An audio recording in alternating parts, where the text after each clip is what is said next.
Hello everyone, I hope आप सब बहुत अच्छा कर रहे होंगे। अभी तक हमने भारतीय न्याय संहिता 2023 का 2 लेक्चर कंप्लीट कर चुके हैं, जिसमें सबसे पहले हमने बीएनएस का ओवरव्यू लिया था। कितने सेक्शंस हैं, कितने चैप्टर्स हैं, क्या क्या प्रोविजंस दिए हुए हैं। साथ ही में हमने कुछ जरूरी कॉन्सेप्ट भी पढ़े थे। दूसरे लेक्चर में हमने चैप्टर 1 ऑफ बीएनएस को कंप्लीट किया था, जिसमें सेक्शन 1, सेक्शन 2 एंड सेक्शन 3 को हमने कवर किया था। आज वाले लेक्चर में हम चैप्टर 2 को कंप्लीट करेंगे, सेक्शन 4 टू सेक्शन 13, जो बात करता है पनिशमेंट्स की।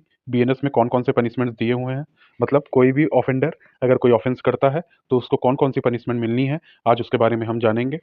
और जिन लोगों ने भी पहले 2 लेक्चर नहीं देखे हैं, वो जाके पहले 2 लेक्चर देख लें, ताकि आज जो भी हम पढ़ाएंगे उससे आप को रिलेट करके पढ़ाई कर सकते हैं। ठीक है, आगे चलते हैं। चैप्टर 2 ऑफ बीएनएस जो है वो पनिशमेंट से डील करता है। ठीक है, मतलब एक कुछ गिनती के पनिशमेंट्स दिए हुए हैं। उन पनिशमेंट को हम तब देंगे जब कोई ऑफेंस करेगा, और उसके लिए हम उसको कोई सजा देंगे, तो हम इन्हीं पनिशमेंट में से कोई पनिशमेंट उसको देंगे। ठीक है, तो कौन कौन से पनिशमेंट दिए हुए हैं सेक्शन 4 में, अगर हम समझें। सेक्शन 4 जो है, this section list all type of punishment that court can give under section BNS 2023। BNS के अंदर कौन कौन से पनिशमेंट कोर्ट दे सकता है, वो सारे पनिशमेंट यहाँ लिस्टेड है। कौन कौन से पनिशमेंट है देखते हैं। सबसे पहले डेथ पनिशमेंट, डेथ पेनल्टी देते हैं। तो बहुत कोई बड़ा क्राइम आप कर देते हो, टेररिस्ट अटैक कर देते हो, ठीक है, उसके लिए आपको डेथ पेनल्टी मिलता है। उसके बाद फिर दूसरा दिया है इम्प्रिजनमेंट ऑफ लाइफ। जैसे कोई ऑफेंडर है, उसने मर्डर कर दिया, तो उसको पूरी जिंदगी के लिए कारावास दिया जाएगा। तीसरा पनिशमेंट है इम्प्रिजनमेंट। अब देखिए, दो चीज़ें, एक इम्प्रिजनमेंट फॉर लाइफ है, मतलब पूरी जिंदगी के लिए आपको जेल में रखा जाएगा। दूसरी चीज़ क्या है, इम्प्रिजनमेंट। और जब सिर्फ जेल में रखने की बात हो रही है, तो इम्प्रिजनमेंट दो तरीके की है। एक है रिगरस इम्प्रिजनमेंट, एक होती है सिंपल इम्प्रिजनमेंट। ठीक है, कठोर कारावास और एक आसान कारावास, ये दो चीज़ें होती हैं। फिर चौथा क्या, पांचवा क्या है, फॉर फीचर ऑफ प्रॉपर्टी, आपकी प्रॉपर्टी जब्त कर ली जाएगी। फाइन, आपके ऊपर कोई मॉनेटरी पेनल्टी लगा दी जाएगी। और कम्युनिटी सर्विस, कम्युनिटी सर्विस मतलब आपको अनपेड वर्क करने के लिए बोला जाएगा, जिससे सोसाइटी का बेनिफिट होगा, लेकिन उसके लिए आपको पैसे नहीं मिलेंगे। कम्युनिटी सर्विस इसलिए लाया गया, जैसे आप छोटी मोटी कोई अपराध करते हैं, तो आप दोबारा वो अपराध ना करें, आपकी सोच में बदलाव हुआ है, इसीलिए कम्युनिटी सर्विस का प्रावधान लाया गया है। ये नया जोड़ा गया है बीएनएस में। ठीक है, तो 6 तरीके की सजा के बारे में बात करते हैं हम सेक्शन नंबर 4 में। एग्जाम्पल भी दिया हुआ है, जैसे देखिए, डेथ पेनल्टी आपको कब मिल रही है, कोई एक पर्सन है, उसने क्या कर दिया, टेररिस्ट अटैक कर दिया। ठीक है, तो कोर्ट चाहेगा तो उसको क्या कर देगा, डेथ पेनल्टी दे देगा। दूसरा एग्जाम्पल दिया हुआ है लाइफ इम्प्रिजनमेंट के बारे में। कोई पर्सन है, उसने मर्डर कमिट किया, तो कोर्ट चाहेगा तो उसको इम्प्रिजनमेंट फॉर लाइफ दे देगा। रिगरस इम्प्रिजनमेंट मतलब एक पर्सन है जिसने रॉबरी की, तो कोर्ट चाहेगा तो उसको rigorous imprisonment with hard labour दे देगा, मतलब उसका जो कारावास रहेगा वो बहुत कठोर रहेगा। आगे चलते हैं। सिंपल इम्प्रिजनमेंट का एग्जांपल दिया हुआ है, कोई पर्सन है जिसने माइनर डिफेमेशन किया है, ठीक है, छोटी मोटा अपराध कोई किया है, तो उसको सिंपल इम्प्रिजनमेंट दिया जाएगा। फॉरफीचर ऑफ प्रॉपर्टी की बात करें, property earn through illegal smuggling, आपने स्मगलिंग करके पैसा कमाया, जैसे बेटिंग ऐप के थ्रू आपने फ्रॉड करके पैसे कमाए, तो ऐसे टाइम चीज़ में आपकी प्रॉपर्टी को जब्त कर लिया जाएगा। एग्जाम्पल नंबर 6, कम्युनिटी सर्विस मतलब फर्स्ट टाइम माइनर ऑफेंडर, जिसने पहली बार कोई बहुत छोटा मोटा अपराध किया हो, तो उसके सुधार करने के लिए, उसके व्यक्तित्व में सुधार करने के लिए कोर्ट क्या करेगी, कोर्ट उसको कम्युनिटी सर्विस का पनिशमेंट दे देगी। ठीक है, जिसमें उसको जैसे पब्लिक प्लेस को साफ करना, सोशल वर्क कोई हो रहा है तो उसमें जाके असिस्ट करना। ठीक है, ये छोटी मोटी चीज़ें उससे करवाई जाएंगी। तो सेक्शन 4 यही था। सेक्शन 5 के बारे में बात करते हैं। सेक्शन 5 बात करता है आपका कम्यूटेशन ऑफ पनिशमेंट। ठीक है, कम्यूटेशन ऑफ पनिशमेंट का मतलब, कम्यूटेशन का मतलब आप समझिए, कम्यूटेशन का मतलब किसी चीज़ को कम कर देना, ठीक है, किसी चीज़ को रिड्यूस कर देना। तो कम्यूटेशन ऑफ पनिशमेंट मतलब इससे ये समझ में आ रहा है कि कोई ऑफेंडर है, उसको कोई पनिशमेंट मिली है, तो उस पनिशमेंट को कम कर देना। ठीक है, ओरिजिनल टेक्स्ट क्या दिया हुआ है, द अप्रोप्रिएट गवर्नमेंट में, अप्रोप्रिएट गवर्नमेंट हमने पढ़ा था क्या क्या हो सकता है, central government and state government. तो अप्रोप्रिएट गवर्नमेंट में without the consent of offender, मतलब ऑफेंडर जिसने ऑफेंस किया है उसके कंसेंट की जरूरत नहीं है उसकी सजा कम करने के लिए। ठीक है, कम्यूट एनी पनिशमेंट अंडर संहिता, बीएनएस के अंदर कोई भी पनिशमेंट दी हुई है उसको कम कर सकती है एक अप्रोप्रिएट गवर्नमेंट, जिसके लिए उसको ऑफेंडर से पूछने या सलाह लेने की जरूरत है नहीं। ठीक है, in accordance with section 474 of BNSS, ठीक है, भारतीय नागरिक सुरक्षा संहिता 2023 का जो सेक्शन 474 है, उसके अकॉर्डिंग ये जो करने की छूट मिली हुई है अप्रोप्रिएट गवर्नमेंट को, वो सेक्शन 474 ऑफ बीएनएसएस के थ्रू मिली हुई है। ठीक है, एक्सप्लेनेशन देखते हैं आगे हम। ये सेक्शन कुल मिला के ये बात करता है कि कोई पनिशमेंट मिली है, उसको लेशर पनिशमेंट में अप्रोप्रिएट गवर्नमेंट चेंज कर सकती है। और ये पावर कहाँ से एक्सरसाइज कर रही है अप्रोप्रिएट गवर्नमेंट, बीएनएसएस के 474 सेक्शन से। ठीक है, आगे चलते हैं। एग्जाम्पल और इलस्ट्रेशन भी दिया हुआ है, जैसे देखिए एग्जाम्पल 1 है, एक पर्सन है जिसने क्या किया, उसको डेथ की पनिशमेंट मिली, गवर्नमेंट चाहेगी तो उसकी डेथ पनिशमेंट जो है उसको लाइफ इम्प्रिजनमेंट में कम्यूट कर देगी। एक बहुत ही अच्छा एग्जाम्पल यह है, जैसे आप जब कॉन्स्टिट्यूशनल लॉ पढ़ते हैं तो उसमें प्रेसिडेंट के पास एक पावर होती है कि वो आपको पार्डन कर सकता है, माफ कर सकता है आपकी सजा को। ठीक है, हम उसके प्रेसिडेंट के पास विनती लेके जाते हैं, जैसे कोई ऑफेंडर है जिसको डेथ पेनल्टी मिल चुकी है, ठीक है, तो प्रेसिडेंट के पास एक तरीके से आग्रह करेगा कि आप मेरे पे दया दिखाइए। ठीक है, वो प्रेसिडेंट के ऊपर टोटली डिपेंड होता है कि प्रेसिडेंट चाहेगा तो पार्डन कर देगा, नहीं चाहेगा तो नहीं करेगा। ये एक एग्जाम्पल है। आगे चलते हैं। जैसे किसी पर्सन को लाइफ इंप्रिजनमेंट मिला हुआ है, ठीक है, तो उसका पनिशमेंट जो है उसको कम्यूट करके रिग्रेस इंप्रिजनमेंट फॉर 20 ईयर्स किया जा सकता है। ऐसे ही कोई भी सजा मिली हो उसको कम किया जा सकता है। सेक्शन 5 इसी चीज के बारे में बात करता है। सेक्शन 6 के बारे में बात करते हैं। Life imprisonment record as 20 years. इसका मतलब ये है कि जब भी, पहले ओरिजिनल टेक्स्ट पढ़ लेते हैं। इन calculating fraction of terms of punishment, कोई भी पनिशमेंट दिया है अगर उसका हमें फ्रैक्शन निकालना है, ठीक है, फ्रैक्शन निकालना, जैसे 20 साल पनिशमेंट मिली है तो उसकी अगर हमें फ्रैक्शन निकालना है तो 20/2 इक्वल टू 10 साल हो जाएगा। ऐसे ही अगर हमें उसका भागा निकालना है, ठीक है, according to the provision of BNS, ठीक है, जब भी हम इम्प्रिजनमेंट फॉर लाइफ के बारे में बात करेंगे, क्योंकि देखिए किसी इंसान को अगर पूरी जिंदगी के लिए कारावास मिल गया है तो ये चीज़ का हम कैसे पता लगाएंगे कि वो इंसान कितना दिन जिएगा। ठीक है, इस चीज़ का पता लगाना तो बहुत मुश्किल है। तो जब भी लाइफ इम्प्रिजनमेंट के लिए हम फ्रैक्शन टर्म निकालेंगे, ठीक है, लाइफ इम्प्रिजनमेंट का फ्रैक्शन निकालेंगे, तो हमेशा लाइफ इम्प्रिजनमेंट को हम कितने साल लेंगे? 20 ईयर्स। कितने साल लेंगे? 20 ईयर्स। सिर्फ इस चीज़ को फ्रैक्शन निकालने के लिए 20 ईयर्स लेंगे। ठीक है, बाकी लाइफ इम्प्रिजनमेंट पूरी जिंदगी के लिए रहेगा, जितने दिन वो इंसान जिएगा इफेक्टिव लाइफ उसकी जो है वो लाइफ इंप्रिजनमेंट में ही काउंट किया जाएगा। लेकिन जब भी हम फ्रैक्शन निकालने के लिए लाइफ इंप्रिजनमेंट को देखेंगे तो वो 20 साल लेंगे। समझ में आई बात? सिंपल एक्सप्लेनेशन देखते हैं। For calculating purpose only life imprisonment is treated as 20 years, जो मैंने आपको बताया। ठीक है, जैसे for example law says punishment is half of the life imprisonment. ठीक है, कोई पनिशमेंट दिया गया और ये कहा गया कि लाइफ इंप्रिजनमेंट का हाफ होगा वो पनिशमेंट। तो लाइफ इंप्रिजनमेंट हमने अभी देख लिया 20 साल हम लेंगे, तो उसका हाफ कितना हो गया? 10 साल। यही सेक्शन 6 में दिया हुआ है। ठीक है, सेक्शन 7 के बारे में बात करते हैं। Court power to decide type of imprisonment. ठीक है, कोर्ट के पास ये पावर है कि अगर किसी भी पर्सन को सजा दी जा रही है तो कोर्ट वो डिसाइड करेगा कि जो सजा होगी, ठीक है, वो चाहे फुली रिगरस इम्प्रिजनमेंट होगा, फुली सिंपल इम्प्रिजनमेंट होगा, या आधा रिगरस या आधा सिंपल होगा। ठीक है, इसका मतलब ये है, एग्जाम्पल जैसे दिया हुआ है, 5 साल की सजा किसी भी ऑफेंडर को दी गई कोर्ट के द्वारा, तो कोर्ट उसमें मेंशन करेगा कि 3 साल की सजा रिग्रेस दे दो और 2 साल की सजा सिंपल दे दो। बस सिंपल सा सेक्शन 7 यही बोल रहा है कि कोर्ट के ऊपर है कि किसी भी ऑफेंडर को जितनी भी सजा मिली है वो आधी सजा चाहे तो रिग्रेस भी दे सकती है, आधी सजा चाहे तो सिंपल दे सकती है, या पूरी सजा कोई एक कैटेगरी में डाल सकती है। समझ में आई बात? आगे चलते हैं। सेक्शन 8। सेक्शन 8 बात करता है amount of fine, liability in default of payment of fine. मतलब सपोज आपको कोई सजा मिली, सपोज 5 साल की सजा मिली प्लस 10,000 रुपये फाइन बोला गया।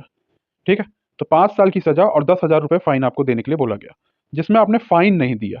तो सेक्शन 8 बात करता है कि जब भी आप फाइन नहीं दोगे ना, तो उस फाइन को ना देने की वजह से आपको कितनी और सजा मिलेगी। मतलब कुल मिला के जब आपको सजा दी गई तो एक तो दिया गया आपको इम्प्रिजनमेंट, मान लो 5 साल का इम्प्रिजनमेंट दे दिया कि आप जेल में रहोगे, और साथ में 10,000 रुपये और दोगे। आपने बोला नहीं भाई मैं पैसा नहीं दे पाऊंगा, तो आप पैसा नहीं दे रहे हो तो आपकी सजा ऑटोमेटिकली बढ़ेगी। तो पैसा ना देने के बाद आपकी कितनी सजा बढ़ेगी, सेक्शन 8 उसके बारे में बात करता है। ठीक है, अब सेक्शन 8 पहला देखते हैं।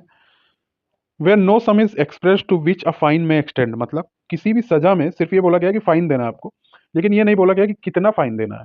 तो जो फाइन देने का अमाउंट होगा ना वो मैक्सिमम अमाउंट हो सकता है, मतलब अनलिमिटेड अमाउंट हो सकता है। लेकिन जब भी कोर्ट वो फाइन डिसाइड करेगा तो एक्सेसिव नहीं होना चाहिए। मतलब एक्सेसिव ना होने का मतलब क्या है कि रीजनेबल फाइन होना चाहिए ना। जैसे कोई इंसान है, एक पर्सन है, उसको कोर्ट ने बोला कि भाई एक काम करो आप 1 करोड़ रुपए फाइन दे दो, और पता चला उस वो इंसान 20,000 रुपये मंथली कमाता है, वो 1 करोड़ रुपए कहाँ से फाइन दे देगा? ठीक है, तो जो फाइन देगा ना उसमें आपको ऑफेंस का नेचर देखना पड़ेगा कोर्ट को, मतलब किस तरीके का ऑफेंस किया है, छोटा मोटा कोई अपराध है, कोई बहुत बड़ा अपराध किया है। फाइनेंशियल कंडीशन ऑफ ऑफेंडर देखना पड़ेगा कि भाई जिसको भी हम फाइन लगा रहे हैं उसके पास इतना पैसा है, इतनी प्रॉपर्टी है कि वो फाइन वो जमा कर पाए। और ग्रेविटी ऑफ क्राइम देखना पड़ेगा, भाई भाई क्राइम कितना, मतलब बड़ा क्राइम है छोटा क्राइम है, ये सब देख के तभी आप उस पर फाइन लगाओगे, एक रीजनेबल फाइन लगाओगे।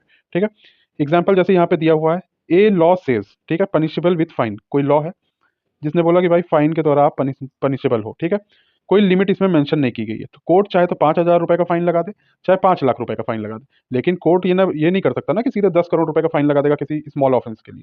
ठीक है, तो कोर्ट ये चीज नहीं कर सकता है, एक रीजनेबल फाइन लगाएगा। सेक्शन 8 का सबसेक्शन 2 में हम देखते हैं क्या दिया हुआ है। सबसेक्शन 2 बात करता है if a person is sentence to a fine. ठीक है, किसी पर्सन को फाइन देने का पनिशमेंट मिलता है, ठीक है। The court can also add imprisonment if fine is not paid. वही बात कर रहा है, ठीक है, कि अगर किसी इंसान को फाइन देने की पनिशमेंट मिली या इम्प्रिजनमेंट मिला और उसके साथ फाइन देने की पनिशमेंट मिली, और फाइन अगर वो नहीं देता है तो कोर्ट क्या करेगा, उस फाइन ना देने की वजह से ना उसको जेल में डाल देगा, ठीक है, उसको जेल में डाल सकता है। अब इसमें एग्जाम्पल दिया हुआ है, कोर्ट ने बोला कि 1 साल की सजा आपको होगी और 10,000 रुपये फाइन होगा, ठीक है। डिफॉल्ट क्लॉज मतलब 3 month imprisonment if fine not paid, मतलब 1 साल की सजा आपको सुनाई गई और बोला 10,000 रुपये आप फाइन दोगे। आपने 1 साल की सजा काटने के लिए तो मान लिया, लेकिन 10,000 रुपये आप फाइन नहीं दे रहे हो। तो डिफॉल्ट क्लॉज मतलब कोई क्लॉज है, उसमें ये दिया है कि अगर आप फाइन नहीं दोगे तो आपको कितने महीने की सजा हो जाएगी, 3 महीने की सजा हो जाएगी। समझ में आई बात? तो आपके फाइन ना देने की वजह से आपको कोर्ट जेल में भेज सकता है। आगे चलते हैं। उसके बाद अब ऐसा भी नहीं है ना कि आप फाइन नहीं दे रहे हो और 1 साल की सजा आपको कोर्ट ने दी और 10,000 रुपये आपको फाइन दे दिया कोर्ट ने, और आप फाइन नहीं दे रहे हो तो कोर्ट बोल रही नहीं अब आप 10 साल जेल में रहोगे। ऐसा भी नहीं है, कोई एक सर्टेन लिमिट होनी चाहिए। तो जो लिमिट लगती है कि आप कितना फाइन नहीं दे रहे हो और उसके वजह से आप कितने दिन और जेल में रहोगे, ये जो लिमिट है ना, ये कौन डिसाइड करता है? सेक्शन 8 सबसेक्शन 3 डिसाइड करता है, ठीक है। ये क्या कहता है, ये देखिए, there is a limit on default imprisonment, ठीक है। मतलब डिफॉल्ट इम्प्रिजनमेंट क्या है? जब आप फाइन नहीं दे रहे हो और उसके वजह से आपको जो जेल में भेजा जा रहा है उसके लिए एक लिमिट है। लिमिट क्या है? जो मैक्सिमम इम्प्रिजनमेंट दिया हुआ है ऑफेंस का, जैसे आपने कोई ऑफेंस किया, ठीक है, कोई भी ऑफेंस किया और उसकी जो मैक्सिमम पनिशमेंट दी हुई है वो 5 साल दी हुई है। कितनी साल दी हुई है? 5 साल दी हुई है। तो जो आपको फाइन ना देने की वजह से आपको जेल में भेजा जाएगा ना, वो मैक्सिमम इम्प्रिजनमेंट का 1/4 भेजा जाएगा। मतलब 5 साल की मैक्सिमम इम्प्रिजनमेंट है प्लस फाइन है। आपने बोला मैं फाइन तो नहीं दूंगा, ठीक है, फाइन नहीं दे पाऊंगा या नहीं दूंगा, तो अब आपको एक्स्ट्रा कितनी सजा मिलेगी? वो 5 साल इंटू 1/4 होगा। मतलब जितनी भी मैक्सिमम इम्प्रिजनमेंट है उसका 1/4 आपको और जेल में रहना पड़ेगा। वही सेक्शन 8 सबसेक्शन 3 बात करता है। समझ में आ गई बात? जैसे देखिए एग्जाम्पल दिया हुआ है, maximum imprisonment of a offence, किसी भी ऑफेंस का मैक्सिमम इम्प्रिजनमेंट कितना दिया हुआ है? 4 साल, ठीक है। आपने बोला भाई मैं फाइन नहीं दूंगा, मैं जेल में रहूंगा, तो 4 साल का 1/4 मतलब 1 साल आपको जेल में और रहना पड़ेगा। समझ आ गई बात? सेक्शन 8 सबसेक्शन 4 में देखिए क्या दिया हुआ है कि जब भी कोर्ट कोई भी आपके ऊपर डिफॉल्ट का केस करेगा, मतलब डिफॉल्ट का केस मतलब ये है कि आपने फाइन आप पे दिया गया, कोर्ट द्वारा फाइन का पनिशमेंट दिया गया और साथ ही में कम्युनिटी सर्विस का भी पनिशमेंट दिया गया, और जब आपने ना तो फाइन भरा ना तो कम्युनिटी सर्विस किया, तो उसके रिगार्डिंग उसके डिफॉल्ट में कोर्ट आप पे कितना पनिशमेंट इम्पोज करेगा, ठीक है, और कैसा पनिशमेंट होगा वो कोर्ट के ऊपर डिपेंड करता है। मतलब जैसे आपने फाइन नहीं पे किया, आपने कम्युनिटी सर्विस भी नहीं किया और फिर कोर्ट ने आपको इम्प्रिजनमेंट दे दिया, ठीक है, तो वो इम्प्रिजनमेंट कैसा होगा, रिगरस होगा या सिंपल होगा, ये पूरी तरह कोर्ट पे डिपेंड करता है, ठीक है। जैसे एग्जांपल दिया हुआ है, if offence allows rigorous imprisonment, default imprisonment can also be rigorous. मतलब आपने जो भी ऑफेंस किया उसके बदले पे फाइन और कम्युनिटी सर्विस आपको करना था और आपने नहीं किया, उसका डिफॉल्ट कर दिया, अब उसके बदले पे कोर्ट आपको इम्प्रिजनमेंट दे रहा है और उस ऑफेंस के लिए रिगरस इम्प्रिजनमेंट अगर प्रोविजन में दिया हुआ है तो कोर्ट चाहेगा तो आपको रिगरस इम्प्रिजनमेंट दे सकता है या तो सिंपल इम्प्रिजनमेंट दे सकता है। ये पूरी तरह कोर्ट के ऊपर डिपेंड करता है। आगे चलते हैं, सेक्शन 8 सबसेक्शन 5 के बारे में बात करते हैं, ठीक है। सेक्शन 8 सबसेक्शन 5 इस चीज के बारे में बात करता है कि जब भी आप या तो फाइन नहीं भरेंगे या तो कम्युनिटी सर्विस नहीं करेंगे और उसके वो बाद कोर्ट आपको इम्प्रिजनमेंट देगा, ठीक है, तो वो कितना इम्प्रिजनमेंट देगा? मतलब अपने मन से थोड़ी दे देगा कि भाई 5 साल का दे दिया, 6 साल का दे दिया, ऐसा तो कोर्ट नहीं करेगा, ठीक है। तो जब भी जो फाइन आपको देना है वो 5,000 रुपए से अगर ज्यादा है, when amount of fine does not exceed 5,000 rupees, मतलब जब भी आपको जो फाइन देना है वो 5,000 रुपए से कम है, ठीक है, यहाँ पे लिखा हुआ है डज नॉट एक्सीड, 5,000 रुपए से अगर कम का फाइन है तो आपको 2 महीने का इम्प्रिजनमेंट होगा। अगर 5,000 रुपए से ज्यादा का फाइन है लेकिन 10,000 रुपए से कम का फाइन है तो आपको 4 महीने का इम्प्रिजनमेंट होगा, और अगर 10,000 रुपए से ज्यादा का फाइन है तो आपको लगभग 1 साल का इम्प्रिजनमेंट होगा, ठीक है। सिंपल एक्सप्लेनेशन वही चीज दिया हुआ है, if the offence is punishable only with fine और कम्युनिटी सर्विस, कोई ऐसा ऑफेंस है जिसमें सिर्फ फाइन पनिशमेंट है या कम्युनिटी सर्विस पनिशमेंट है, तो जो डिफॉल्ट इम्प्रिजनमेंट होगा वो सिंपल इम्प्रिजनमेंट होगा। पहली बात तो यही हो गई, मतलब जहाँ पे फाइन और कम्युनिटी सर्विस आपको करना पनिशमेंट दिया हुआ है और आप वो चीज नहीं करते हो तो आपको जो पनिशमेंट मिलेगी ना, पहली बात तो सिंपल इम्प्रिजनमेंट होगी, वो रिग्रेस इम्प्रिजनमेंट नहीं होगी, ठीक है, क्योंकि जो आप क्राइम कर रहे हो छोटा मोटा क्राइम है तभी आपको फाइन बोला जा रहा है देने के लिए या तो कम्युनिटी सर्विस करने के लिए बोला जा रहा है, ठीक है। तो सिंपल इम्प्रिजनमेंट होगा। दूसरी चीज, उसका ड्यूरेशन क्या होगा? तो उसका ड्यूरेशन ये दिया हुआ है, 5,000 रुपए तक का फाइन 2 महीने का ड्यूरेशन होगा, 10,000 रुपए तक का फाइन 4 महीने का ड्यूरेशन होगा, और 10,000 के ऊपर का फाइन है और आप नहीं भरते उसको तो 1 साल का आपको इम्प्रिजनमेंट होगा, ठीक है। आगे चलते हैं, सेक्शन 8 सबसेक्शन 6 के बारे में बात करते हैं। ये क्या कह रहा है?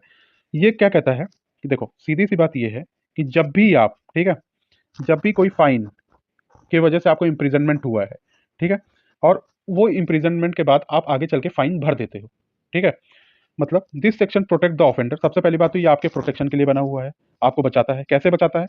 If fine is paid at any time, मतलब आपने फाइन नहीं भरा था, इसकी वजह से आपको जेल हो गई, बाद में आगे चल के आप फाइन किसी भी वक्त भर देते हैं, ठीक है, तो इम्प्रिजनमेंट मत मस्ट स्टॉप इमीडिएटली, मतलब जब आप फाइन दे दोगे आपकी सजा खत्म हो जाएगी, आपका कारावास खत्म हो जाएगा।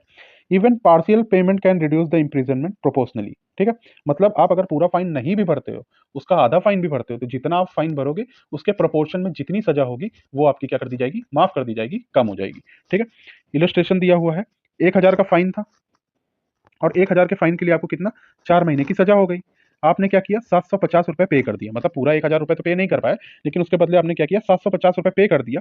और जब आपने 750 रुपये पे कर दिया ना, तो आपको सिर्फ 1 महीना और जेल में रहना पड़ेगा। कैसे? 1,000 रुपये का फाइन था, कितने का फाइन था, 1,000 रुपये का फाइन था, 4 महीने के लिए फाइन था, मतलब पर मंथ आपको कितने रुपए का फाइन हो गया, 250 रुपए का।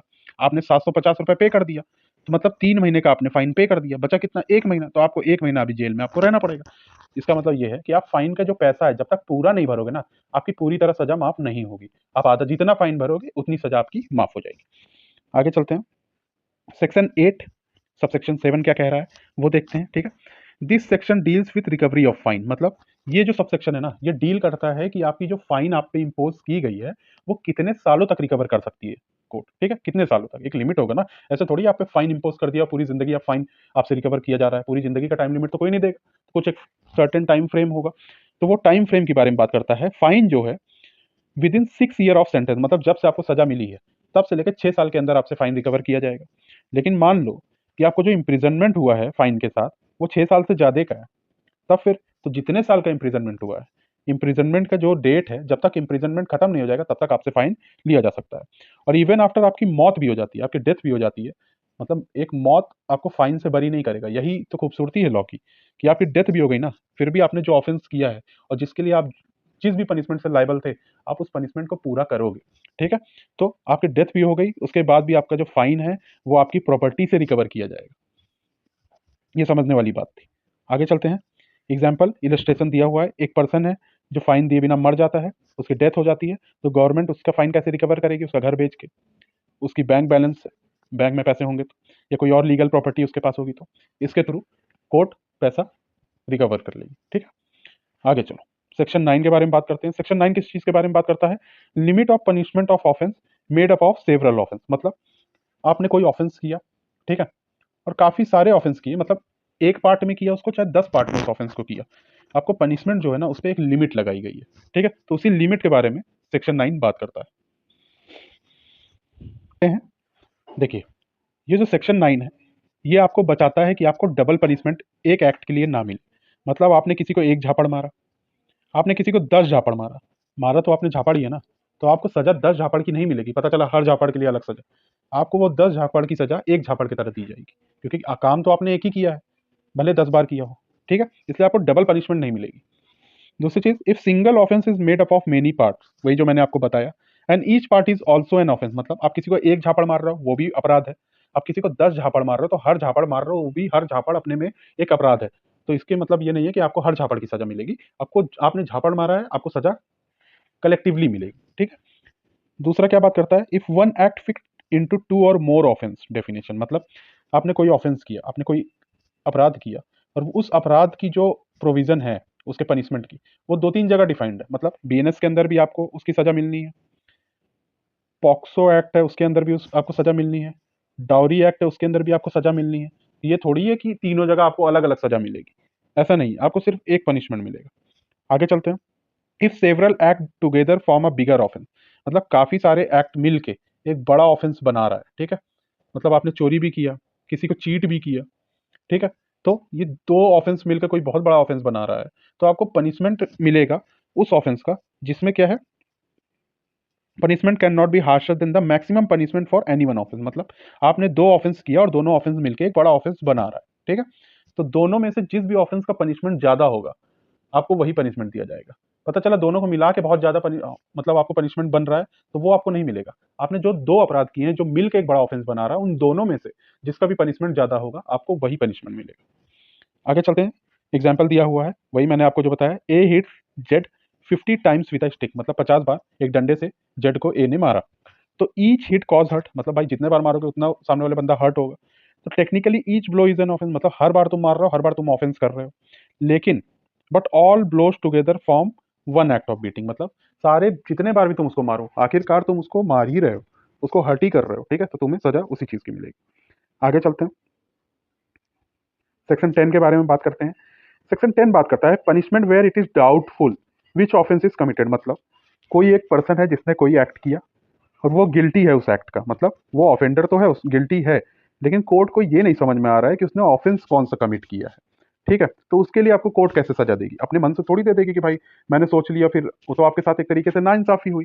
कोर्ट डाउट में थी, उसके वजह से अगर आपको रिगरस पनिशमेंट मिल गई, मिलनी सिंपल थी, तो ये तो आपके साथ नाइंसाफी हुई ना। उसी चीज से आपको सेक्शन 10 बचाता है, ठीक है।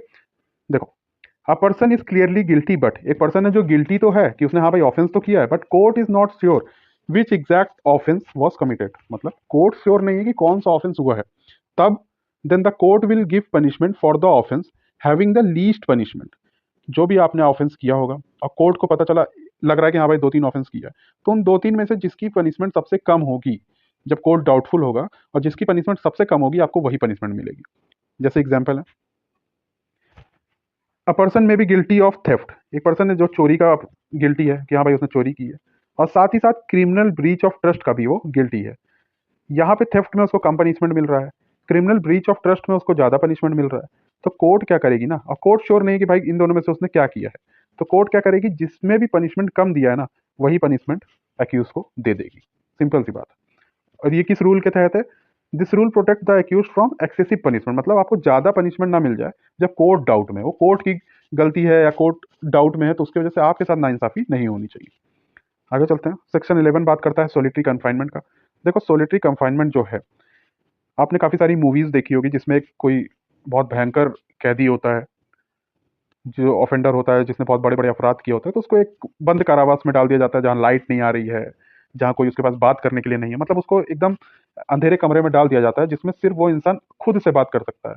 तो सॉलिटरी कन्फाइनमेंट का जो कॉन्सेप्ट है ना, वो लाया इसीलिए गया है कि आपको अकेला छोड़ दिया जाए आप ही के साथ, ताकि आपने जो कार्य किए हैं, जो एक्ट किए हैं, जो अनलॉफुल एक्टिविटीज की हैं, आप उस पर चिंतन कर पाएं, आप खुद में एक सुधार ला पाएं। इसीलिए सॉलिटरी कन्फाइनमेंट का जो प्रोविजन है वो लॉ में आया है, ठीक।